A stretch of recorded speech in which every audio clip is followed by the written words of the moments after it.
மக்களே! நான் உங்க அம்மு சேவை மையம் ஜெயலட்சுமி பேசுறேன். என்கிட்ட நெறைய பேர் எல்லாரும் ஓபிசி சர்டிஃபிகேட்னா என்ன? அது எதுக்கு யூஸ் ஆகுதுன்னு சொல்லி கேட்கீங்க. அத பத்தி ஃபுல்லா தெரிஞ்சுக்க நம்ம ஐடிய ஃபாலோ பண்ணிக்கோங்க. YouTubeல என்னுடைய ஐடிய சப்ஸ்கிரைப் பண்ணிக்கோங்க. இப்போ வாங்க வீடியோக்குள்ள போலாம். ஓபிசி சர்டிஃபிகேட் என்பது இதர பிற்படுத்தப்பட்ட வகுப்பினை சேர்ந்த ஒரு சர்டிஃபிகேட். இது மத்திய அரசு வேலைவாய்ப்புகளுக்கும், மத்திய கல்விக்கும் பயன்படுத்தக்கூடிய ஒரு சர்டிஃபிகேட். இது சரி இந்த சர்டிஃபிகேட் வச்சு என்ன பண்ணலாம்னு நீங்க கேட்பீங்க. இதுக்கு மத்திய அரசுக்கும், மத்திய அரசு வேலை வாய்ப்புகளுக்கும், கல்விக்கும் 30% இடஒதுக்கீடு குடுக்காங்க.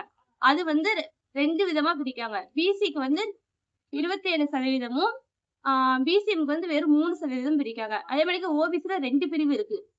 கிரிமி லேயர், நான் கிரிமி லேயர். கிரிமி லேயர்னா வருமானம் 8 லட்சத்துக்கு மேல உள்ளவங்க கிரிமி லேயர். அவங்களுக்கு இந்த சர்டிஃபிகேட் பொருந்தாது. அதுவே நான் கிரிமி லேயர்னா வருமானம் 8 லட்சத்துக்கு கீழ இருக்கணும். அவங்களுக்கு இந்த சர்டிஃபிகேட் பொருந்தும். மத்திய, மாநில வேலை வாய்ப்புகளுக்கு அப்ளை பண்ண இந்த சர்டிஃபிகேட் மிகவும் தேவை. உங்களுக்கு அப்ளை பண்ணா ஸ்க்ரீன்ல தெரியுது என்னுடைய நம்பருக்கு கான்டாக்ட் பண்ணுங்க. உங்களுக்கு நாங்க அப்ளை பண்ணி தருவோம். நன்றி.